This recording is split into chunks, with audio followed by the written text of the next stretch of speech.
La casa del anciano que nunca durmió en paz en Coyoacán. Historia macabra de apariciones y culpa. En Coyoacán, la tarde caía despacio, tiñendo de naranja las fachadas coloniales y las bugambilias que se desbordaban sobre las bardas como si no conocieran límites. El aire olía a café recién hecho, a pan dulce y a humo de elotes asados en la esquina. Turistas caminaban con cámaras colgadas al cuello, parejas se tomaban fotos frente a las casonas antiguas y los vecinos de toda la vida se movían entre ellos con una calma que solo se gana viendo pasar los años en el mismo barrio. En medio de esa mezcla de bohemia y rutina, había una casa que desentonaba sin hacer ruido. No era la más grande ni la más descuidada. Su fachada era sencilla, de muros color crema ya un poco descarapelados y reja negra al frente. Lo que la hacía distinta eran sus ventanas. Todas, tanto las de la planta baja como las del segundo piso, parecían ojos abiertos, incluso cuando anochecía. Siempre había alguna luz encendida, a veces la de la sala, a veces la del pasillo, otras la del cuarto del fondo. Desde la calle daba la impresión de que la casa se resistía a dormir. «Esa es la casa del señor que nunca apaga las luces», decía la señora del puesto de tamales a los curiosos. «Dicen que le da miedo la oscuridad». «No es la oscuridad, es lo que se le aparece», corregía un joven que organizaba tours de leyendas. Cuentan que ahí se escucha correr a un niño en la madrugada, aunque el dueño vive solo. Los chismes cambiaban según quien los contara, pero todos coincidían en una cosa: algo en esa casa no estaba en paz. A varios kilómetros de ahí, en Iztapalapa, Lidia se levantaba cada día antes de que amaneciera. Su despertador no era un reloj elegante, sino el sonido de los mototaxis y de los primeros vendedores ambulantes armando sus puestos en la avenida. Vivía con su madre y sus 2 hijos adolescentes en un pequeño departamento de un edificio viejo, con paredes delgadas y azulejos resquebrajados en la cocina. Antes incluso de preparar su café, Lidia ya separaba el uniforme: pantalón oscuro, blusa sencilla, tenis cómodos y un mandil limpio doblado con cuidado. Su vida, desde los 16 años, había sido ir y venir de casas ajenas. Ya había pasado por departamentos estrechos de estudiantes en la colonia Roma, por frías residencias en Santa Fe, por casas llenas de niños en la del Valle. Sabía reconocer, por el olor de la entrada, qué tipo de familia vivía en cada lugar. Las que discutían en voz baja, las que gritaban, las que fingían que nada pasaba. Ninguna, sin embargo, la había puesto realmente nerviosa. Hasta que apareció el trabajo en Coyoacán. «Dicen que paga mejor, ma», le comentó su hija, mostrándole el anuncio que una vecina le había pasado por WhatsApp. «Es un señor mayor, vive solo, necesita a alguien fijo». «¿En Coyoacán?», murmuró Lidia medio admirada. «Allá viven los artistas, los ricos de antes. ¿Y qué voy a hacer yo ahí?» «Lo de siempre», intervino su hijo. «Limpiar, cocinar un poco, aguantar caras, pero te queda directo con el metro». Lidia pensó en la renta, en los recibos atrasados, en la lista de cuadernos y uniformes que sus hijos iban a necesitar el próximo semestre. Respiró hondo y guardó el número. En su primer día salió todavía oscuro.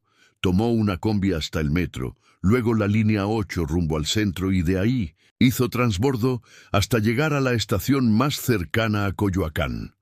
El contraste era brutal. Dejaba atrás el apretujón de los vagones llenos y subía a una salida donde el aire parecía más ligero, las calles más limpias y los árboles más altos. Mientras caminaba por las calles empedradas, Lidia sentía que entraba en un México diferente, y casas antiguas con placas azules que indicaban que ahí había vivido algún poeta, cafés con gente trabajando en la laptop, tienditas de artesanías vendiendo recuerdos de Coyoacán a precios que ella jamás pagaría. Por un momento, Sintió que no pertenecía a ese escenario. Ajustó la correa de la bolsa sobre el hombro y siguió las instrucciones que le habían enviado. Calle tal, número tal, un casa con reja negra y bugambilias. Cuando vio la casa por primera vez, no pensó en fantasmas. Pensó en cansancio. Las paredes pedían pintura, la reja tenía manchas de óxido y las ventanas, aunque grandes, parecían siempre entreabiertas, como si alguien hubiera olvidado cerrarlas del todo. Tocó el interfón. La voz que respondió del otro lado era grave, pero no áspera, con ese tono de quien fumó demasiado en el pasado. «¿Sí? Buenos días, señor. Soy Lidia, la señora que le recomendaron para el trabajo de limpieza». «Ah, sí. Pase». La cerradura de la reja hizo un clic y Lidia empujó la puerta de hierro. El jardín frontal era pequeño, un pedazo de tierra con plantas creciendo a su antojo y un caminito de cemento hasta la puerta de madera. Al acercarse, sintió un leve olor a humedad mezclado con algo más difícil de identificar, quizá un perfume antiguo, quizá medicamento. Don Hilario abrió la puerta. Era un hombre de unos 70 y muchos años, quizá más, de cabello blanco peinado hacia atrás, rostro lleno de surcos profundos y ojos pequeños, oscuros, que parecían evaluarla en segundos. Vestía camisa de manga larga, pese al calor, y un chaleco de lana marrón. «Pase», dijo, haciéndose a un lado. El interior de la casa era aún más viejo de lo que la fachada sugería. En la sala había un sofá grande con la tela gastada, sillones desiguales, una mesa de centro de madera maciza y estanterías llenas de libros y retratos enmarcados, fotografías en blanco y negro, en sepia, algunas más recientes, pero todas con la misma estética de buena familia antigua. «La cocina está al fondo», explicó él, caminando despacio. «El baño de servicio está junto al patio. En la planta alta están mis recámaras. No tiene que subir todos los días, solo cuando se lo pida». «Está bien, señor», respondió Lidia, observando todo con ojos atentos. Él enumeró las tareas con la precisión de quien está acostumbrado a mandar: barrer, trapear, sacudir el polvo, lavar el baño, calentar la comida que una vecina dejaba preparada un par de veces por semana. No era la casa más difícil que Lidia había visto. En cuestión de trabajo, estaba acostumbrada a retos mayores. Lo que le molestaba era otra cosa que aún no sabía nombrar: un peso en el aire, como si dentro de esas paredes alguien hubiera estado conteniendo la respiración durante mucho tiempo. «¿Tiene familia que venga a verlo?», preguntó, más por educación que por curiosidad. «Un hijo», respondió Hilario, seco. «Tomás. Vive fuera del país. Viene poco». Cambió de tema enseguida, como quien cierra una puerta. Lidia entendió. Después de un primer recorrido rápido por la planta baja, subieron las escaleras. El barandal crujía levemente. En el piso superior, un pasillo largo daba acceso a 3 puertas. Hilario señaló la de la izquierda. «Aquí duermo yo», dijo. «Solo entre a limpiar cuando se lo pida. No me gusta que muevan mis cosas». Luego señaló la puerta del medio. «Ese es el baño de arriba, y por último la de la derecha. Y ese cuarto, ese casi no se usa. Límpielo por encimita, una vez a la semana. Nada de cambiar muebles de lugar ni de tirar cosas. ¿Está claro?» Lidia asintió. Cuando él bajó de nuevo a la sala, aprovechó para abrir la puerta del cuarto, que casi no se usa. El olor ahí dentro era distinto, encerrado, con notas de polvo y tiempo acumulado. Había una cama individual impecablemente tendida, una pequeña repisa con juguetes viejos, un trompo de madera, un carrito de metal abollado, un osito con una oreja caída y un escritorio con cuadernos escolares apilados. En la pared, una ventana dejaba entrar la luz oblicua de la mañana. Sobre el buró, un portarretratos colocado boca abajo. Lidia sintió un pinchazo de curiosidad, pero se contuvo. La experiencia le había enseñado que, En las casas de otros, la curiosidad se paga caro. Se limitó a pasar un trapo rápido por las superficies visibles y a abrir un poco la ventana para que corriera el aire. Un frío leve le recorrió el brazo, pese al clima templado del exterior.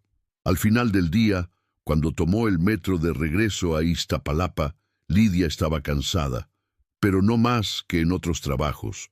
Aún así, mientras el vagón se mecían, su mente volvía una y otra vez al cuarto del segundo piso, a la cama que parecía esperar a alguien, a los juguetes alineados con demasiado cuidado, al portarretratos de espaldas, como si la casa se negara a mostrar el rostro que ahí se escondía. En los días siguientes, la rutina se asentó. Lidia llegaba por la mañana, barría el pasillo lleno de hojas secas que el viento empujaba hacia adentro, limpiaba la cocina, lavaba los platos, ponía agua fresca en una jarra de vidrio que siempre estaba sobre la mesa del comedor. Hilario tomaba café en silencio, a veces leyendo el periódico, a veces simplemente mirando por la ventana, como si contara cuántas personas pasaban por la banqueta. ¿Y sus noches, cómo van?, preguntó Lidia un día, al notar las ojeras profundas en su rostro. Igual que siempre, respondió él sin levantar la vista, largas. Ella notó que, de madrugada, las luces de la casa permanecían encendidas. En los días en que tenía que llegar muy temprano, casi junto con el amanecer, veía la ventana de la sala aún iluminada, la silueta de Hilario de un lado a otro. «Ese señor no duerme», comentó un taxista cuando ella mencionó la dirección. «Siempre que paso de noche, ahí está la luz prendida, como si le tuviera miedo al sueño». Lidia sonrió de lado y no respondió. En el fondo, empezaba a sentir que el miedo de él no era al sueño, sino a lo que venía antes, la oscuridad de la casa, el silencio, los ruidos que solo él parecía oír. Una tarde, mientras quitaba el polvo de los retratos en la sala, se dio cuenta de algo que antes se le había escapado. Había muchas fotos de Hilario joven, de una mujer sonriente a su lado, tal vez la esposa, de un muchacho en toga con el diploma en la mano. Tomás, imaginó, pero no había ninguna fotografía de niño, ningún rostro que cuadrara con los juguetes del cuarto de arriba. Era como si en la galería oficial de la familia faltara un capítulo entero. Lidia pasó el trapo con cuidado sobre la moldura de una fotografía en sepia donde se veía a Hilario sosteniendo a un bebé en brazos. La imagen estaba algo desvaída. Era difícil distinguir los rasgos de la criatura. «¿Quién es?», se atrevió a preguntar cuando el anciano pasó detrás de ella. Hilario miró de reojo sin detenerse. «Un recuerdo viejo», dijo, evasivo. «No hace falta traerlo al presente». Cambió de dirección y se fue hacia la cocina cortando la conversación. Esa noche, tras terminar la jornada, Lidia salió más tarde de lo habitual. Estaba cerrando la puerta de la cocina cuando oyó algo muy nítido. Pequeños pasos corriendo en el piso de arriba, como pies descalzos sobre la madera, se detuvieron de repente, seguidos de un sonido suave, como el de un juguete cayendo. Ella se quedó inmóvil, con la mano aún en la perilla. «Debe ser el señor», pensó, «o quizá algún gato en el techo», pero el ruido venía de dentro, no de afuera. Por reflejo, pidió permiso en voz alta, como su madre le había enseñado cuando se sentía observada en lugares extraños. «Con permiso, ya me voy», murmuró. «Mañana regreso a limpiar». Al salir por la puerta principal, levantó la vista hacia las ventanas del segundo piso. Ninguna luz estaba encendida.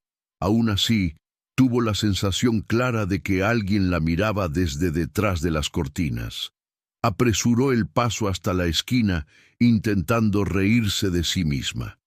«Estoy cansada, es eso», dijo en voz baja mientras esperaba el camión.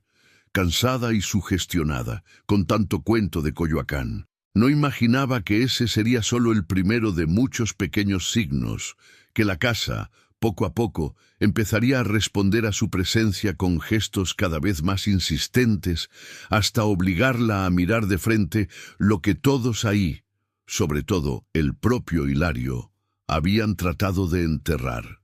Y mientras el camión se alejaba rumbo al oriente de la ciudad, de regreso a Iztapalapa, la casa quedaba atrás, silenciosa por fuera, despierta por dentro. Las luces del segundo piso se encendieron poco después, una a una, como ojos que se niegan a cerrar. Lidia empezó a notar que la casa no solo estaba despierta por las noches, parecía observarla también durante el día. A veces, mientras barría el pasillo, sentía un cosquilleo en la nuca, como si alguien estuviera parado detrás de ella. Se volteaba rápido y solo veía el corredor largo, las puertas cerradas y el polvo flotando en el rayo de luz que entraba por la ventana. Trató de no darle importancia. Tenía otras preocupaciones. El pasaje del metro que no dejaba de subir, la colegiatura atrasada del hijo menor, las medicinas de la madre. Se repetía que lo que pasaba en esa casa eran sugestiones suyas y soledades de don Hilario. Pero la casa, terca, se encargaba de recordarle que ahí había algo más que polvo acumulado. El primer cambio claro ocurrió una mañana de lunes. Lidia llegó, dejó su bolsa en la cocina y fue directo a la sala para abrir las cortinas. Al pasar junto a la escalera, algo llamó su atención. En el último peldaño, perfectamente colocado, estaba el trompo de madera que ella sabía haber visto el viernes en la repisa del cuarto de arriba. Se agachó y lo tomó en la mano. La madera, aunque vieja, estaba lisa por el uso. Tenía marcas de golpes en la punta, como de muchas batallas sobre el piso. «¡Qué raro!», murmuró. Pensó que quizá Hilario lo había bajado por algún motivo, aunque no imaginaba cuál. Lo llevó consigo mientras subía a limpiar. Cuando abrió la puerta del cuarto que casi no se usaba, se detuvo en seco. En la repisa, donde antes estaban alineados los juguetes, faltaba justamente el espacio del trompo. No había polvo acumulado en ese hueco. Parecía que alguien lo hubiera tomado hace poco. Lidia puso el trompo de vuelta en su lugar, con un poco más de cuidado de lo normal. El aire en el cuarto estaba más frío que en el resto de la casa. Abrió la ventana un poco más y se apuró a sacudir la colcha, a enderezar la almohada. Antes de salir, sus ojos se detuvieron de nuevo en el portarretratos boca abajo. «No», se dijo en voz baja, «no es asunto mío». Salió y cerró la puerta con suavidad. Ese mismo día, mientras limpiaba el espejo largo del pasillo, y tuvo el primer susto fuerte. El espejo ocupaba casi toda una pared y reflejaba las escaleras y la puerta del cuarto de Luis. Lidia pasó el trapo de arriba abajo y, en un descuido, levantó la vista. Por una fracción de segundo, vio claramente, detrás de ella, la figura de un niño de unos 8 años, de pie en medio del pasillo, con la cabeza ligeramente inclinada, mirándola en silencio. El corazón se le subió a la garganta. Se giró de inmediato. No había nadie, solo la madera, las paredes, el eco de su propia respiración agitada. «Ya estuvo», susurró, apoyando una mano en el pecho.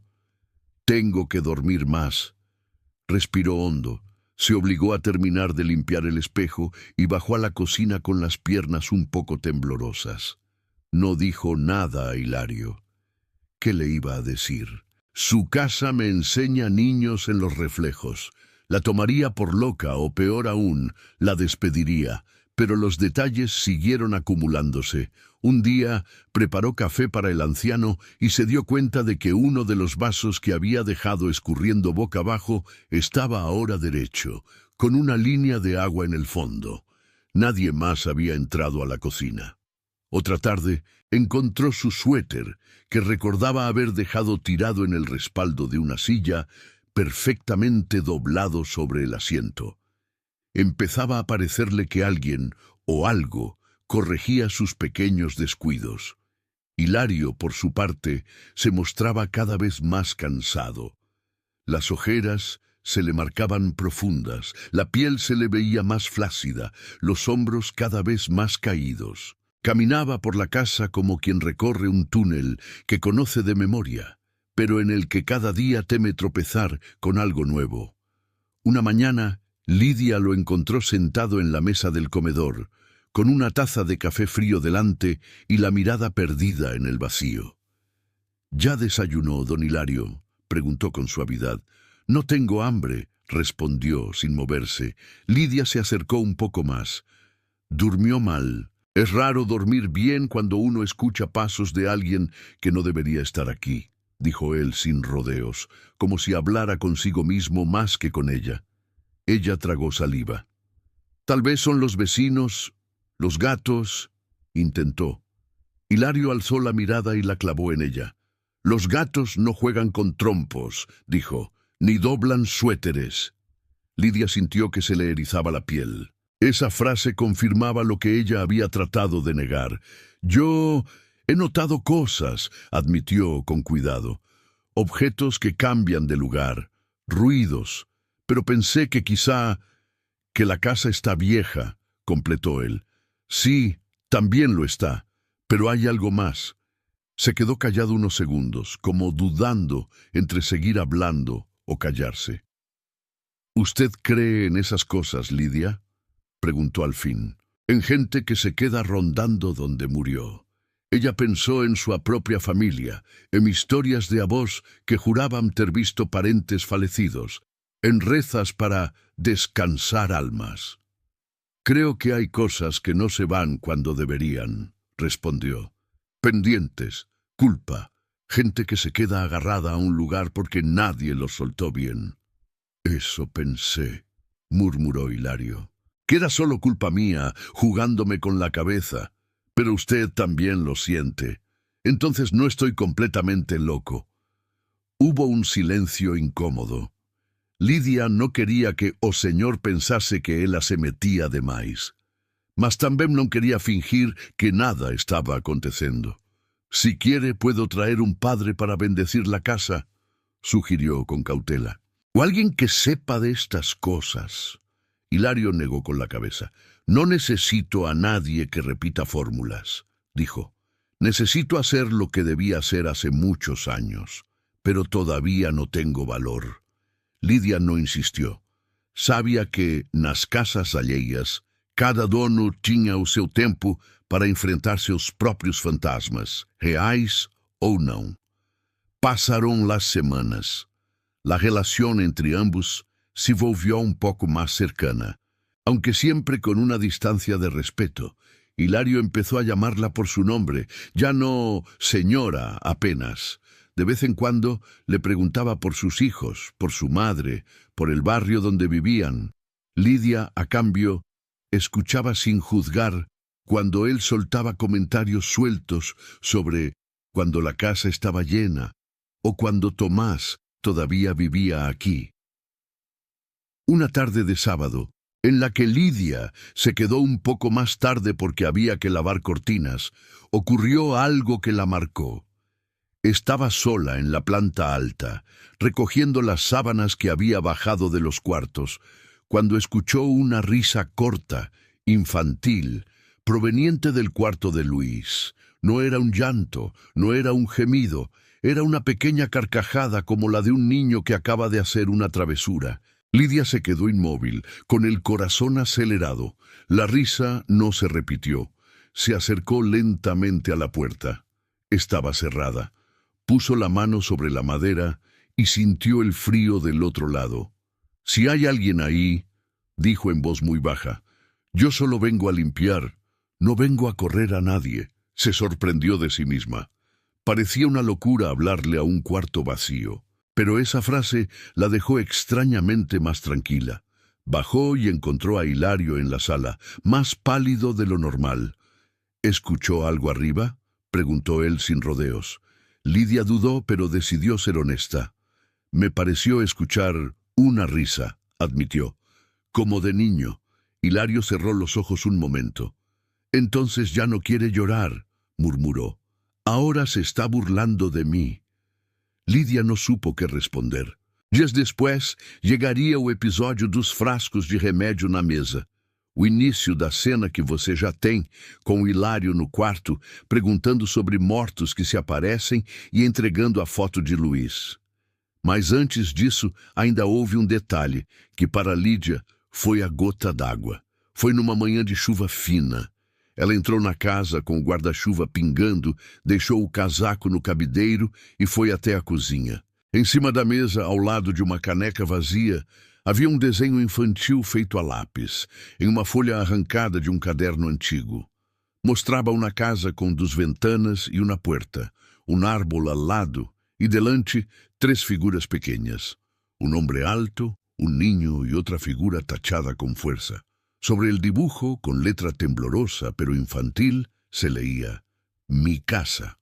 Lidia reconoció el tipo de papel. Era igual al de los cuadernos apilados en el escritorio del cuarto de arriba.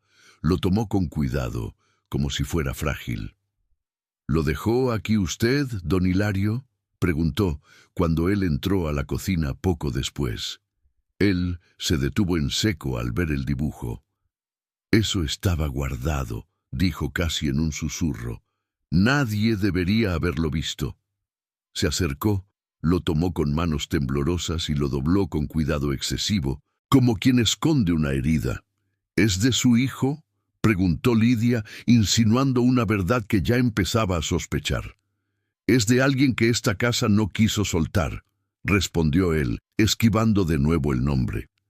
Guardó el papel en el bolsillo del chaleco y salió de la cocina sin decir nada más.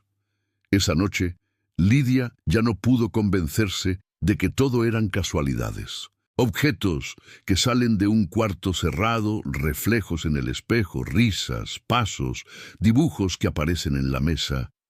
La casa le estaba hablando, de una forma torpe, confusa, como solo pueden hacerlo los lugares donde el tiempo se quedó atrapado. En el metro de regreso a Iztapalapa, mirando su reflejo cansado en la ventana, Lidia pensó que había 2 formas de reaccionar: asustarse y renunciar al trabajo, o aceptar que por primera vez su experiencia limpiando casas la ponía en un lugar distinto. No era solo la señora que barría esquinas, era la única que veía, todos los días, las señales de una historia que nadie más quería mirar. Sin saberlo todavía, ese reconocimiento sería lo que la empujaría más adelante a hacerle a don Hilario la pregunta que cambiaría todo. ¿Y quién es Luis, señor?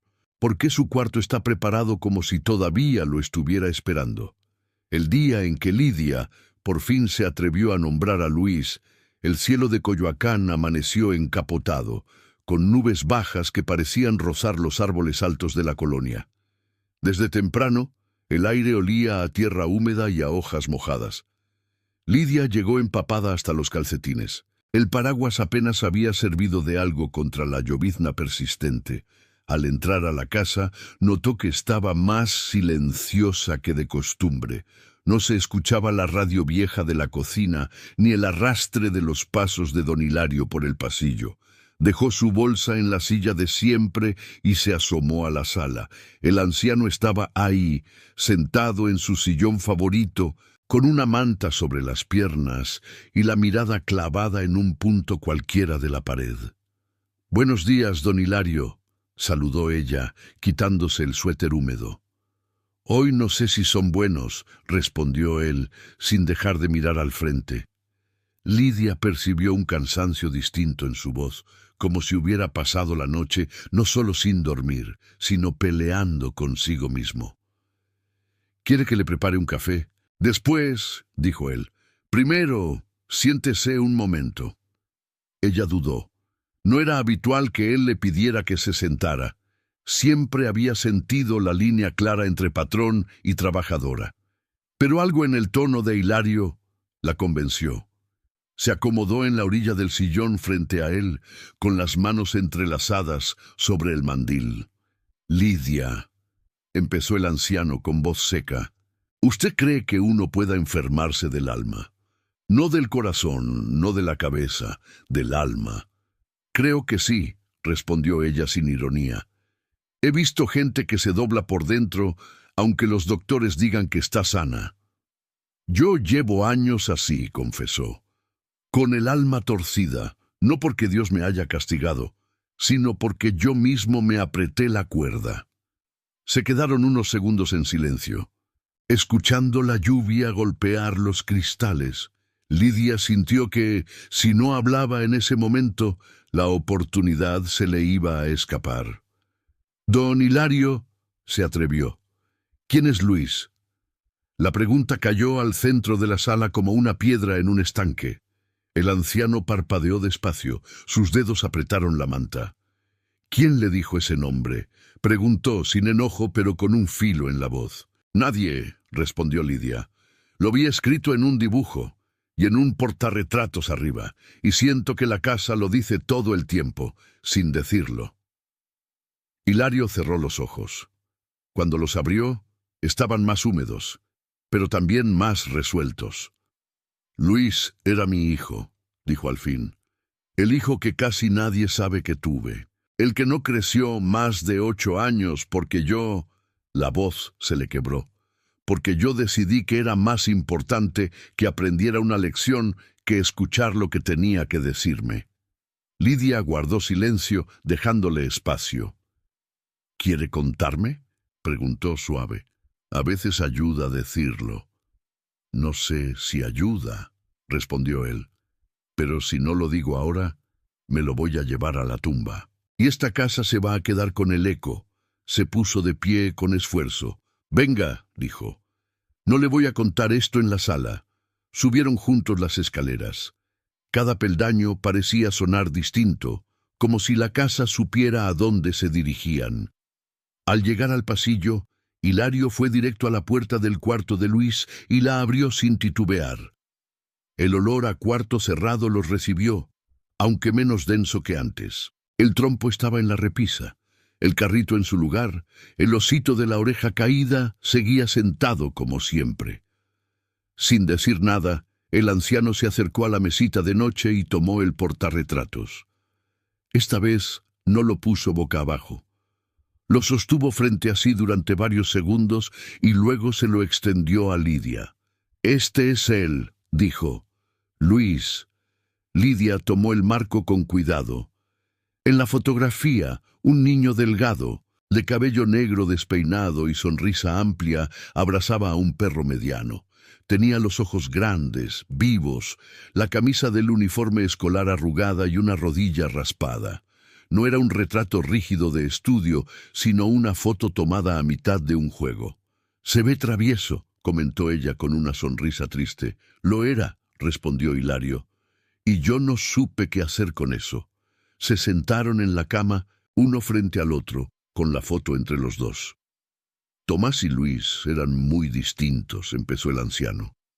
«Tomás era el mayor, serio, aplicado, el orgullo de la familia. Sacaba buenas calificaciones, obedecía, hablaba poco pero claro. Yo veía en él todo lo que hubiera querido ser de joven. Por eso le exigía tanto, y él, de alguna manera, aguantó esa carga». «¿Y Luis?», preguntó Lidia. «Luis era...» Hilario buscó la palabra. «Ruido, risa, preguntas». No se quedaba quieto, se distraía en la escuela, se escapaba a jugar a la calle. Era el que hacía amigos en todas partes, el que traía perros callejeros a la puerta, el que dejaba la mochila tirada en cualquier rincón. Se le escapó una sonrisa breve, nostálgica, que murió rápido.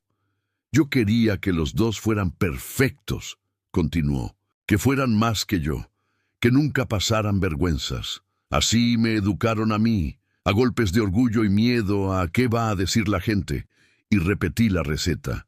Con Tomás funcionó, con Luis fue como echarle gasolina a una fogata». Lidia asintió, conocía bien ese tipo de padre. «Una noche», siguió Hilario, «todo se juntó. Luis tenía 8 años, yo había tenido un día horrible en la mueblería. El proveedor me quedó mal, un cliente me gritó, el banco me llamó por un pago atrasado. Llegué a la casa con la cabeza caliente. Luis no estaba. Eran casi las 10. Su madre estaba intranquila. Tomás, en su cuarto, fingiendo estudiar para no meterse en medio. Respiró hondo. Lidia podía imaginar la escena, la casa antigua, el reloj marcando la hora, el olor de la comida ya fría. Cuando por fin entró, continuó, venía con el uniforme sucio, las rodillas raspadas, la camisa por fuera.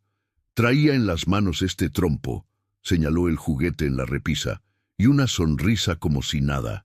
Me dijo, «Mira, papá, ya me sale, lo aprendí en la banqueta». Yo no vi el trompo, solo vi la hora. Se quedó mirando la pared como si proyectara la escena delante de sus ojos. Le grité, dijo. No sé cuántas cosas le dije, pero fueron muchas y fueron crueles, que era un irresponsable, que así iba a terminar de vago, que me daba vergüenza tener un hijo como él. Su madre intentó intervenir, pero yo estaba ciego. Luis quiso explicarme que se había quedado ayudando a un vecino, que se le fue el tiempo. Yo no escuché, solo quería que entendiera que en esta casa se obedecía. Lidia apretó las manos sobre las rodillas. Sabía lo que venía, pero necesitaba escucharlo de su boca. Lo mandé a su cuarto castigado, prosiguió Hilario, sin cenar, y para que aprendiera, cerré la puerta con llave. Él lloró, pataleó, luego se quedó en silencio. Yo me fui a dormir al cuarto grande, todavía hirviendo por dentro. Pensé, mañana hablamos, mañana se me pasa. Mañana, qué palabra tan peligrosa. La voz le tembló. A Lidia se le cerró la garganta. El boiler ya venía fallando desde días atrás. Continuó, más bajo. Habíamos olido gas varias veces. Yo mismo lo noté en el pasillo, pero siempre decía, mañana lo reviso, mañana llamo al plomero. Esa noche, mientras todos dormíamos, hubo una fuga más fuerte. El gas se fue a los cuartos. El mío estaba más lejos, con la ventana entreabierta. Luis estaba aquí, con la ventana mal cerrada y la puerta bajo llave. Se llevó una mano al rostro como si quisiera arrancarse la imagen. Me desperté con dolor de cabeza, dijo. Tenía la boca seca, la lengua pesada. Escuché a mi esposa toser. Tomás también. Algo olía raro. Me levanté tambaleándome. Fui a la cocina, abrí la puerta del patio, dejé entrar aire. De pronto me acordé de Luis. Corrí al pasillo. La llave no entraba bien en la cerradura, me temblaban las manos. Cuando por fin abrí, él estaba... La voz se le rompió. Estaba en la cama, como dormido. Pero no respiraba. Lidia sintió como las lágrimas le nublaban la vista. La foto del niño con el perro se volvió todavía más pesada entre sus dedos. La ambulancia tardó, siguió Hilario, casi automático. Llegaron los paramédicos, y aunque el resto de la casa se recuperó, con él no se pudo hacer nada. Me dijeron intoxicación por gas, accidente doméstico. El seguro, el hospital, el Ministerio Público, todos lo llamaron así. Un accidente. Nadie escribió en ningún reporte que yo había cerrado la puerta con llave. Nadie puso que el boiler llevaba semanas fallando. Eso solo lo sabía yo. ¿Y esta casa? Lidia dejó que el silencio llenara el cuarto unos segundos. El ruido de la lluvia sobre el cristal sonaba lejano. ¿Y Tomás? Preguntó al fin en voz baja. ¿Qué pasó con él después? Tomás me miró distinto desde ese día, respondió Hilario. Nunca me lo dijo, pero en sus ojos estaba escrito, tú lo mataste. Terminó la escuela, se fue alejando. Dejó de hablar de sí mismo. Cuando murió su madre, se fue del país y casi no volvió. Solo manda correos fríos, de dinero, de papeles. Cuando le propuse llevar a Luis a un panteón, me dijo que no. Donde murió, se queda. Y yo, por orgullo, por castigo o por miedo, acepté. Lo dejé aquí y aquí se quedó. Hilario miró alrededor del cuarto, los juguetes inmóviles, la cama impecable, la ventana que nunca se abría del todo. Esta casa se convirtió en su tumba, dijo, y en mi condena. Cada noche, cuando apago la luz, escucho sus pasos. A veces llora, a veces se ríe, a veces Solo tira cosas para que nadie olvide que estuvo aquí. Yo dejé de dormir mucho antes de que me recetaran pastillas. ¿Cómo duerme uno sabiendo que su hijo murió encerrado por una llave que uno mismo giró? Las lágrimas se escurrieron por las mejillas de Lidia sin que ella las ocultara. No era solo la historia de un accidente, era la historia de un tipo de padre que conocía bien, el que ama y sin embargo hiere, el que quiere lo mejor, pero no ve que está destruyendo por dentro. No sé qué decirle, señor, admitió. No soy juez, ni Dios, ni nada de eso. Solo sé que, si usted se muere sin contarle esto a nadie más, va a dejarle este peso a Tomás, y la casa va a seguir cargando sola lo que no le toca. Tomás no quiere saber nada, dijo Hilario, amargo. Me contesta correos con 3 líneas, me manda dinero a veces, pero evita hablar del pasado. Tal vez, dijo Lidia con cuidado, no quiere saberlo porque nadie se lo contó bien, porque cada quien se quedó con su versión en la cabeza, usted con la culpa, él con el rencor y Luis con el cuarto cerrado. Hilario soltó una risa áspera. ¿Y qué propone que haga? ¿Que le mande un correo diciendo «Perdóname, maté a tu hermano»? No sé cómo tienen que ser las palabras, respondió ella. Pero sí sé que si se las guarda, no va a haber paz para nadie, ni para usted, ni para Tomás, ni para esta casa. Se atrevió a ir un paso más allá. Escríbale una carta, sugirió, no un correo rápido. Una carta de verdad con su letra. Cuéntele lo que nunca se atrevió a decirle, que el accidente fue por el gas, pero que hubo cosas que pudo haber hecho distinto, que se ha castigado todos estos años, que no le está pidiendo que lo perdone, pero que al menos sepa toda la verdad. El anciano la miró largo rato. En sus ojos ya no había solo dolor, sino una pequeña rendija de decisión.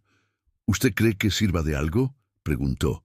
Tal vez para usted, respondió Lidia. Tal vez para él. Y aunque parezca poco, tal vez para este cuarto, para que algún día deje de sentirse tan frío. Hilario suspiró, como quien se rinde ante una batalla que ya no puede seguir evitando. Voy a intentarlo, dijo. No sé qué palabras van a salir, pero voy a intentarlo. Dejó la foto de Luis en la mesita de noche, esta vez boca arriba. Salieron del cuarto juntos. Al bajar las escaleras, Lidia tuvo la sensación de que la casa respiraba distinto, como si hubiera soltado un aire retenido durante años. Esa misma tarde, después de que Lidia terminó de trapear la cocina, vio a Hilario entrar al estudio con un sobre grande, hojas blancas y una pluma de tinta azul. Cerró la puerta tras de sí. Durante horas solo se oyó el rasgar de la pluma y de vez en cuando el movimiento de la silla, un suspiro largo. Lidia no se asomó. Sabía que había momentos que no le pertenecían. Solo dejó, a través de la rendija, una taza de café recién hecho sobre una mesa lateral, en silencio, como quien deja una vela encendida en un velorio. Al irse esa noche, volvió a escuchar pasos en el piso de arriba, pero no eran apresurados ni acompañados de golpes de juguete. Parecían más bien pisadas cortas que seguían a otras más pesadas, como si un niño por fin se animara a caminar detrás del padre.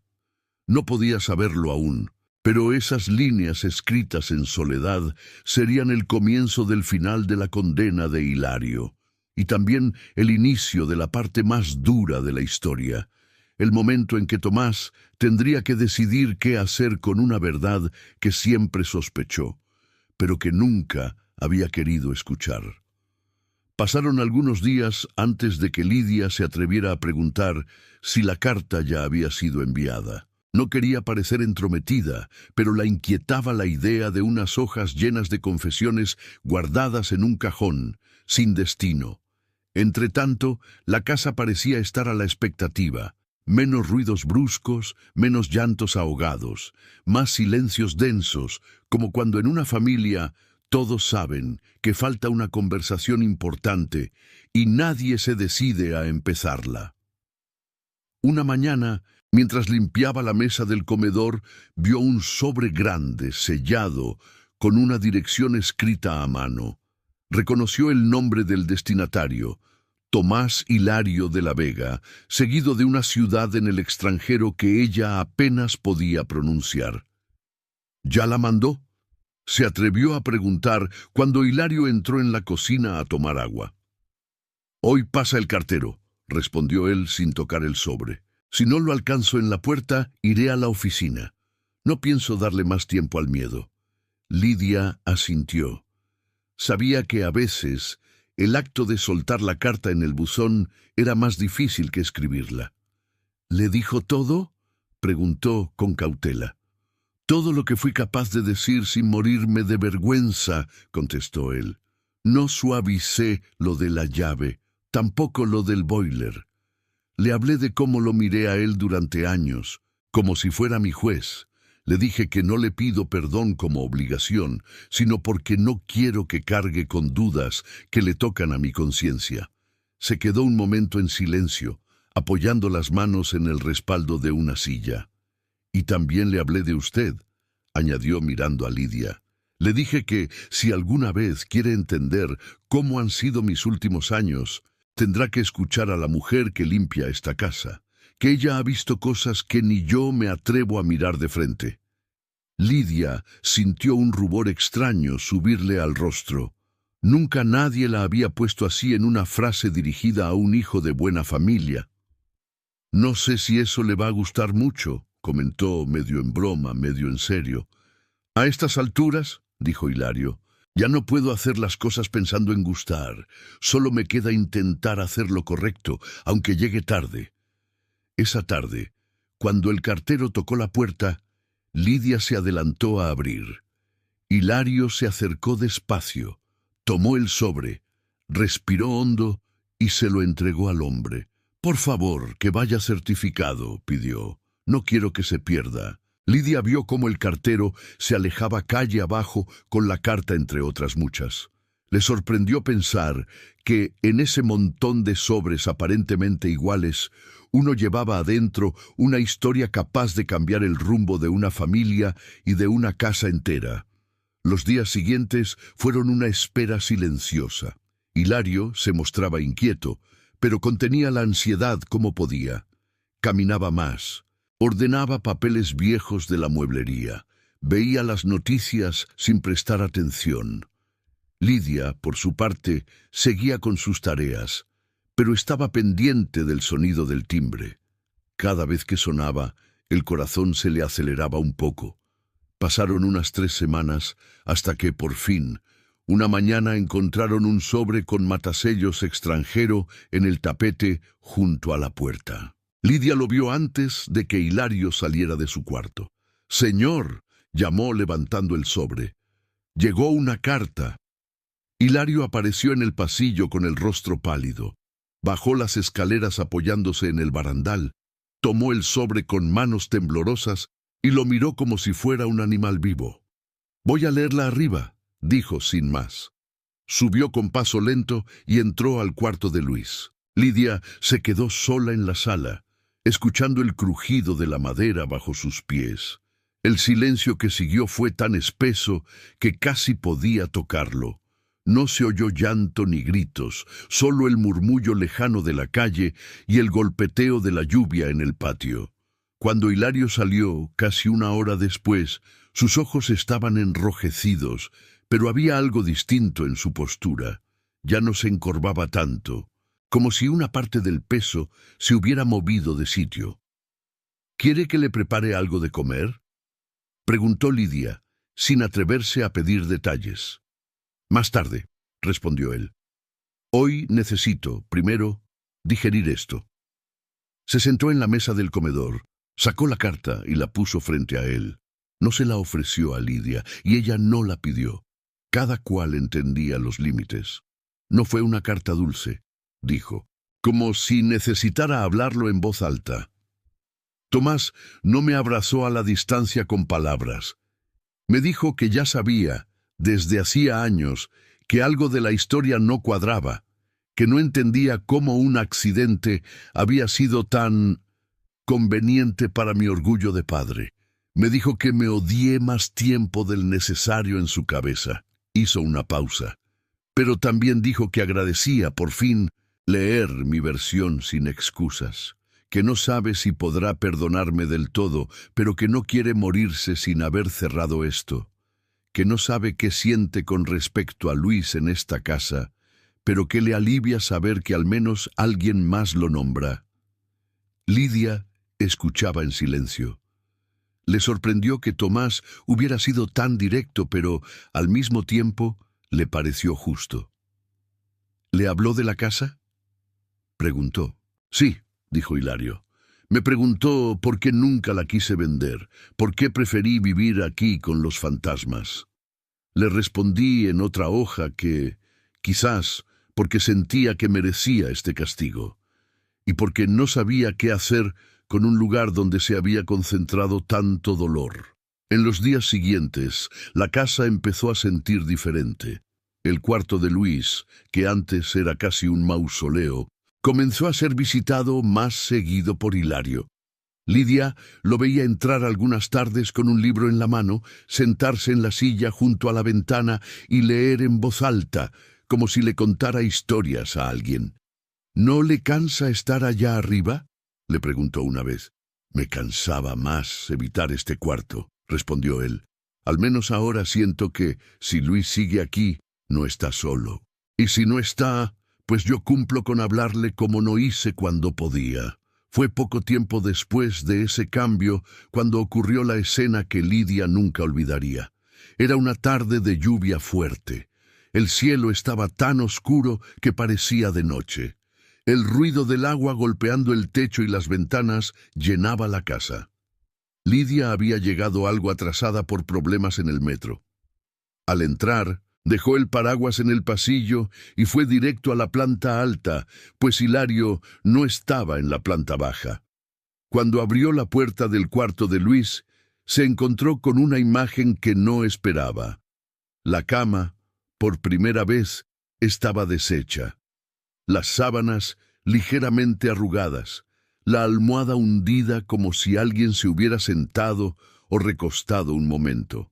Sobre la colcha, el portarretratos de Luis, boca arriba, y pegada en la pared, junto al marco de la puerta, una hoja blanca sostenida con cinta. Lidia sintió un escalofrío que no venía del frío. Se acercó despacio y leyó las palabras escritas con la letra temblorosa de Hilario. Luis, te debía este cuarto abierto, Tomás, te debía la verdad. Lidia, gracias por no tratarme como un patrón, sino como a un viejo terco que necesitaba escuchar lo que nadie se atrevía a decir. Si esta casa vuelve a estar en silencio, que sea un silencio de descanso, no de miedo. Por un segundo, Lidia no respiró. Entendió el mensaje antes de siquiera buscar a Hilario. «No», murmuró, «no me haga esto solo».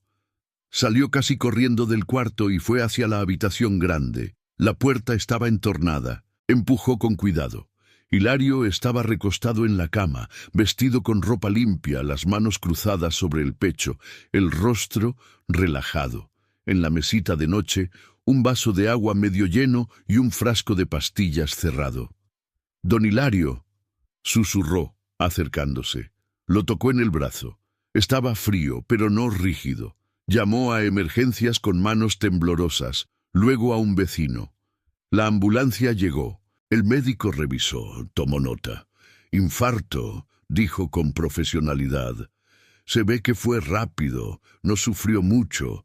Lidia sintió un nudo en el estómago. «Eso dice usted», pensó. Él llevaba sufriendo años. Las siguientes horas fueron una mezcla de trámites, llamadas y preguntas. Entre los papeles de la mueblería y la documentación de la casa, encontraron los datos de contacto de Tomás. Lidia escuchó cómo el vecino hablaba con él por teléfono, intentando dar la noticia con delicadeza. «Su papá falleció hoy». «Sí». «¿En la casa?» «Sí», de manera tranquila. Tomás prometió llegar lo antes posible. El velorio se organizó en la sala de la casa, como se hacía antes, Un ataúd sencillo, coronas discretas, pocos asistentes, algunos vecinos de Coyoacán que conocían a Hilario de vista, el dueño de una panadería cercana, la vecina que le dejaba comida algunos días. Lidia se quedó casi toda la noche ayudando a recibir a la gente, sirviendo café, acomodando sillas. Había trabajado en muchas casas, visto varios velorios desde lejos, pero nunca había sentido tan propio el duelo de alguien que, en teoría, no era de su familia. A la mañana siguiente, la puerta se abrió y entró un hombre de unos 40 y tantos años, con el cabello ligeramente canoso en las sienes, un traje sobrio y ojeras marcadas por el viaje. Lidia lo reconoció sin haberlo visto nunca. Tenía el mismo gesto serio que aparecía en las fotos de graduación en la sala. «¿Tomás?», preguntó uno de los vecinos. «Sí», respondió él, con la voz algo ronca. Sus ojos recorrieron la sala, se detuvieron en el ataúd unos segundos y luego vagaron por las paredes como si buscaran algo que sabían que estaba ahí, la historia que nunca se había contado. Más tarde, cuando el flujo de gente disminuyó, Tomás se acercó a Lidia. «¿Usted es Lidia?», preguntó. «Sí, señor», respondió ella poniéndose de pie de inmediato. «Yo trabajo aquí». Trabajaba. «Mi papá habló de usted en su carta», dijo él. «Dijo que, si alguna vez quería entender lo que le pasó en esta casa, tenía que escucharla también». Lidia sintió una mezcla de nervios y responsabilidad. Sabía que estaba a punto de repetir en voz alta una historia que hasta entonces solo las paredes de esa casa y su conciencia habían escuchado. Se sentaron en la sala, frente a frente, con el murmullo lejano del velorio como telón de fondo. Lidia, despacio, sin adornos, empezó a contar. El trompo encontrado en la escalera, el portarretratos boca abajo, los pasos en el pasillo, la risa infantil, el dibujo sobre la mesa, la confesión en el cuarto de Luis, el relato del gas, la puerta con llave, la culpa acumulada, la noche en que Hilario decidió escribir. Tomás la escuchó sin interrumpir, con la mandíbula apretada y los ojos brillantes.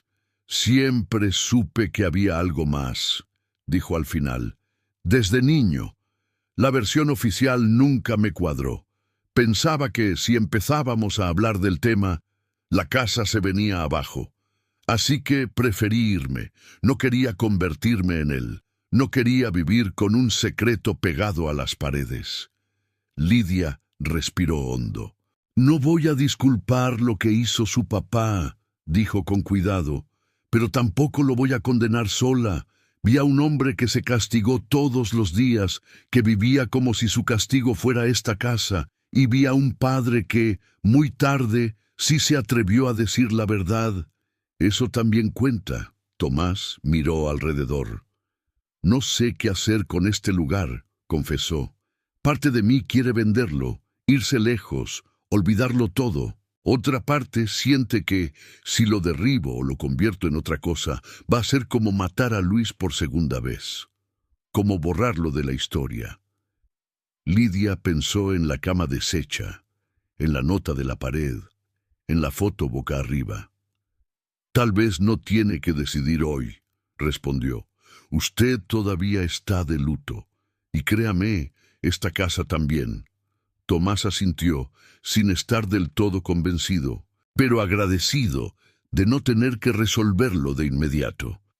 Por primera vez en muchos años no estaba solo con su versión de la historia, y Lidia entendió que a partir de ese momento su papel ya no sería solo limpiar el polvo del pasado, sino también ayudar a que lo que había quedado atrapado en esas paredes encontrara otra forma de existir.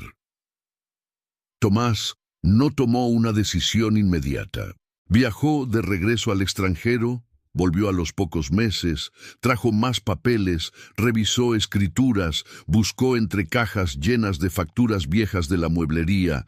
Cada vez que llegaba, Lidia lo recibía con el mismo respeto distante, pero ya sin esa barrera de silencio que suele haber entre el hijo del patrón y la señora que limpia. Ahora compartían algo más incómodo e íntimo. El conocimiento de cómo había muerto Luis y de cómo esa muerte había moldeado la casa entera. En una de esas visitas, Tomás apareció con 2 adolescentes a su lado, un chico y una chica, delgados, cansados por el vuelo, mirando todo con esa mezcla de curiosidad y aburrimiento de quien visita la casa del abuelo, del que apenas escuchó historias sueltas. «Son mis hijos», dijo Tomás, casi disculpándose. «Quise que conocieran el lugar antes de decidir qué hacer con él». Lidia los saludó con una sonrisa tímida. Los jóvenes caminaron por la sala, se detuvieron frente a las fotos antiguas, leyeron en voz baja los nombres en las inscripciones. Cuando subieron al cuarto de Luis y vieron el aviso discreto en la pared, aquel que explicaba, sin morbo, que en esa habitación se recordaba a un niño muerto en un accidente doméstico que pudo haberse evitado. El menor rompió el silencio. «Papá, ¿este niño era mi tío?», preguntó señalando la foto del niño con el perro. Tomás tragó saliva. «Sí», respondió. «Era tu tío Luis». La hija lo miró con seriedad. «¿Y por qué nunca nos hablaste de él?», insistió. Tomás respiró hondo, como quien se prepara para sumergirse en agua fría. «Porque durante muchos años yo mismo no sabía cómo hablar de él», admitió. «Y porque tenía miedo de parecerme a mi papá.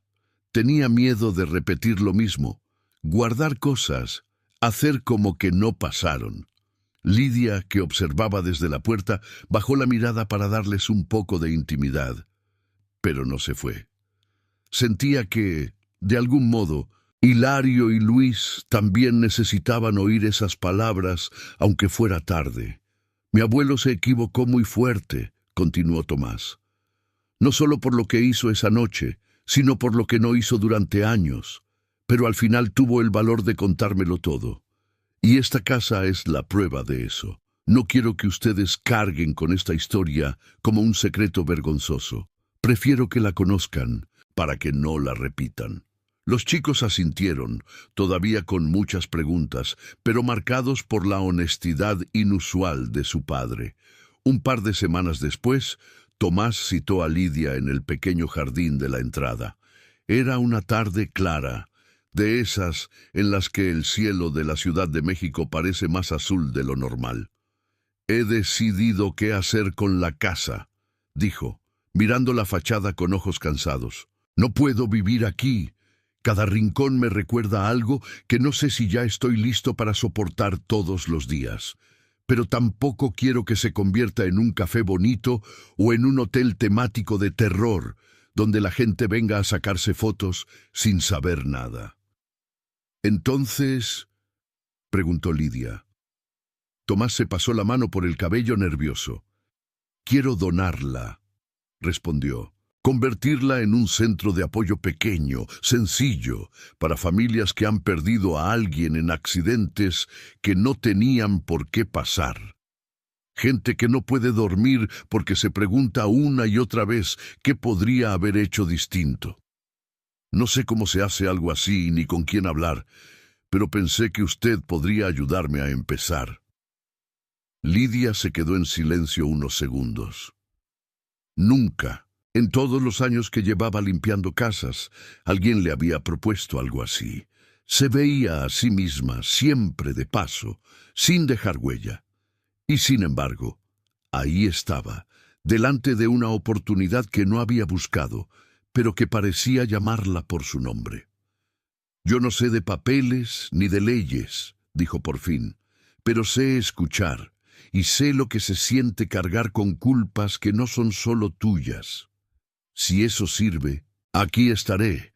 Es más de lo que yo puedo pedir», respondió Tomás, Con ayuda de una pequeña asociación del barrio y del párroco de la iglesia cercana, la casa comenzó a transformarse sin perder su esencia.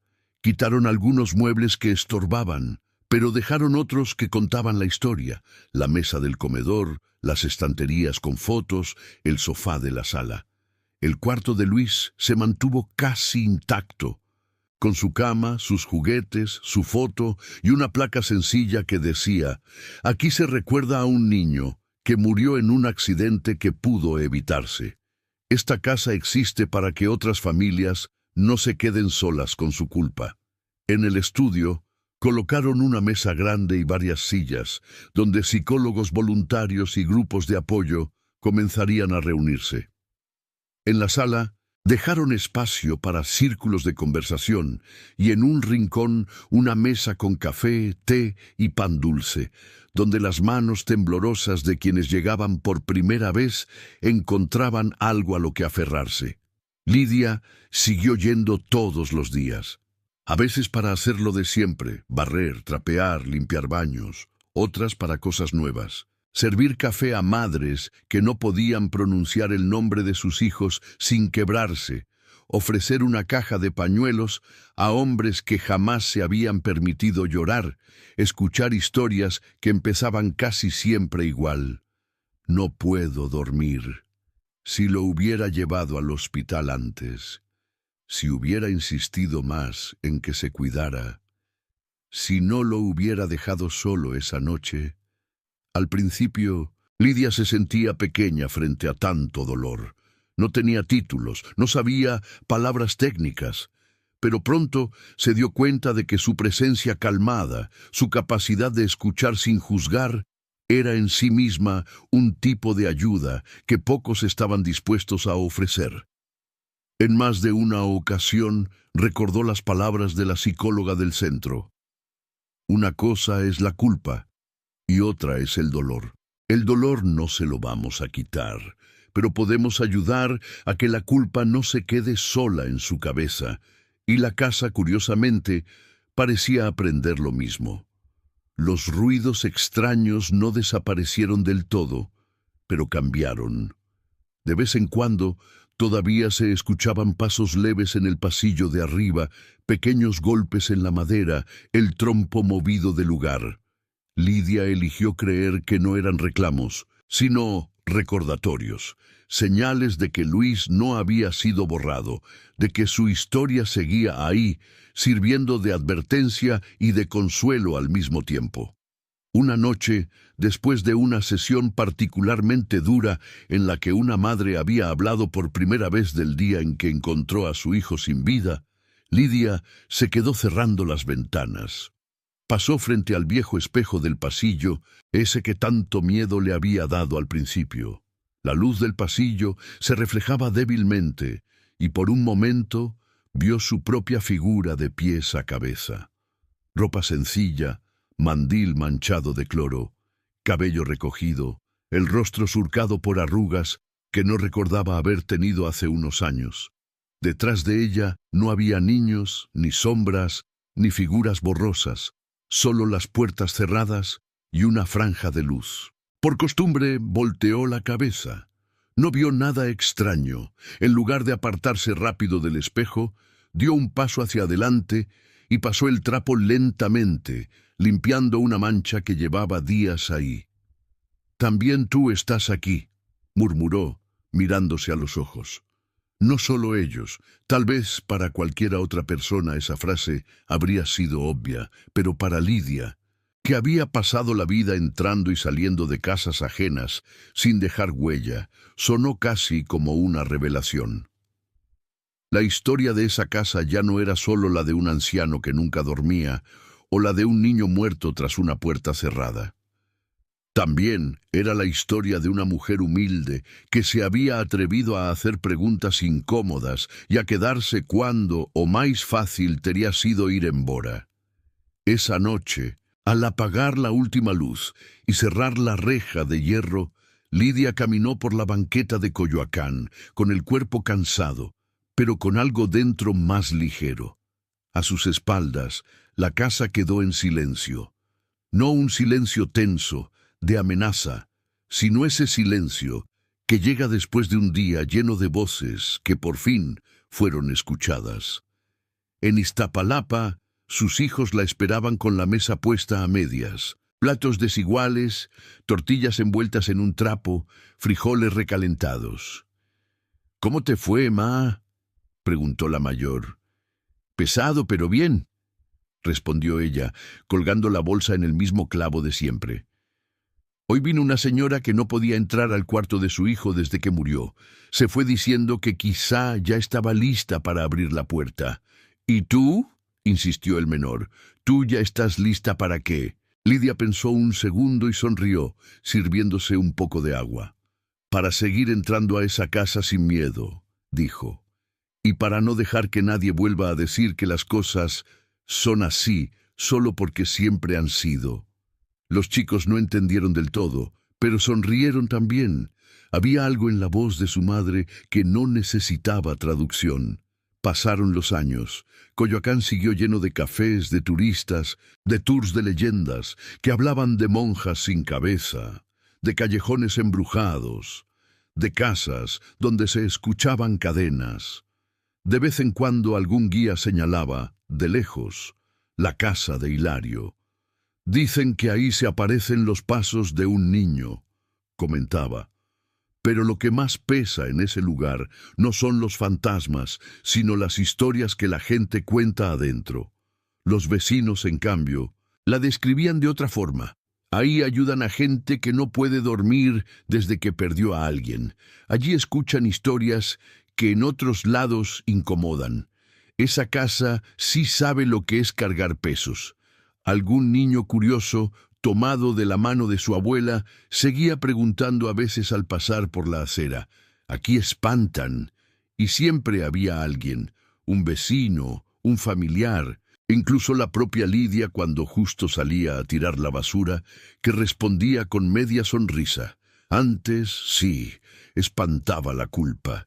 Ahora más bien asusta a los que quieren seguir escondiendo lo que hicieron, porque ese, al final, era el verdadero miedo que esa casa imponía. El temor de tener que mirar los propios errores de frente, de decir «me equivoqué» sin excusas, de aceptar que a veces el daño no fue obra del destino, sino de decisiones que pudimos haber tomado distinto. El verdadero descanso que ofrecía tampoco venía de velas, rezos o rituales esotéricos, sino de algo infinitamente más sencillo y difícil. La decisión de repartir la culpa, de nombrar el dolor y de seguir viviendo sin permitir que el pasado decidiera solo el futuro. Así, entre bugambilias exageradas, cafés bohemios y turistas distraídos, la casa del anciano que nunca durmió en paz siguió envejeciendo con dignidad. La pintura se descarapelaba un poco más cada año, la reja seguía crujiendo. Las ventanas a veces se trababan con la humedad, pero ya no necesitaba mantener las luces encendidas toda la noche. De vez en cuando, claro, aún se oían pasos leves en el pasillo de arriba. Los que conocían la historia preferían pensar que no eran de un niño atrapado, sino de mucha gente entrando y saliendo, llevándose un poco menos de peso del que trajo. Y Lidia, al pasar el trapo por el piso o servir una taza de café a quien temblaba al hablar, sabía que de todas las casas en las que había trabajado en su vida, esa era la única en la que el horror se había transformado de verdad en algo útil. Ese fue el final de la casa del anciano que nunca durmió en paz en Coyoacán. No un grito, no un exorcismo, no una nueva tragedia, sino algo más silencioso y por eso mismo más poderoso. Un lugar donde los fantasmas dejaron de ser amenaza para convertirse en memoria y donde la culpa, al fin, encontró un espacio para descansar junto con los vivos.